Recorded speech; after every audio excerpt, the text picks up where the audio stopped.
마태복음 6장 10절. 나라가 임하시오며 뜻이 하늘에서 이루어진 것 같이 땅에서도 이루어지이다.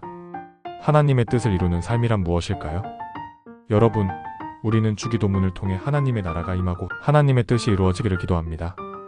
하지만 중요한 것은 하나님의 뜻이 이 땅에서 이루어지는 것이 무엇을 의미하는지, 그리고 그것을 어떻게 살아내야 하는지입니다. 하나님의 뜻은 단순한 개념이 아니라 우리의 삶을 통해 현실이 되어야 하는 것입니다.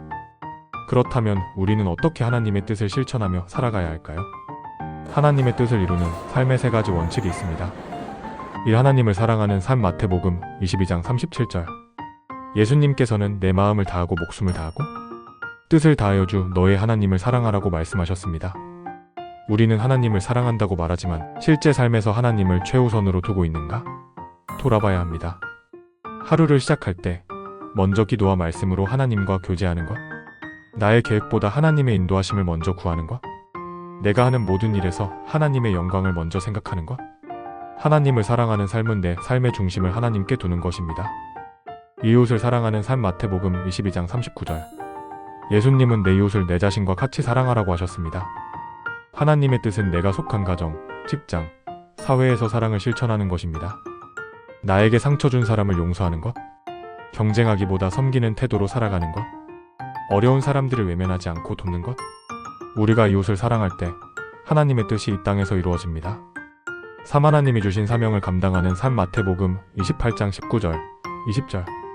예수님은 우리에게 복음을 전하고 제자를 삼으라고 명령하셨습니다. 하나님의 뜻을 이루는 삶은 그분이 내게 주신 사명을 감당하는 것입니다. 직장에서, 학교에서 그리스도인의 선한 영향력을 드러내기, 나의 재능과 직업을 통해 하나님의 나라를 확장하는 삶 살기, 나에게 주어진 자리에서 예수님의 성품을 나타내기. 하나님의 뜻은 큰 사역을 하는 것이 아니라 내가 있는 자리에서 그분을 나타내는 것입니다. 내가 있는 자리에서 하나님의 뜻을 이룹시다. 하나님의 뜻은 멀리 있는 것이 아니라 우리의 일상 속에서 이루어져야 합니다. 하나님을 사랑하는 삶, 이웃을 사랑하는 삶, 하나님이 주신 사명을 감당하는 삶. 이 세 가지가 우리의 삶 속에서 실천될 때 하나님의 나라가 임하고 하나님의 뜻이 이 땅에서 이루어질 것입니다.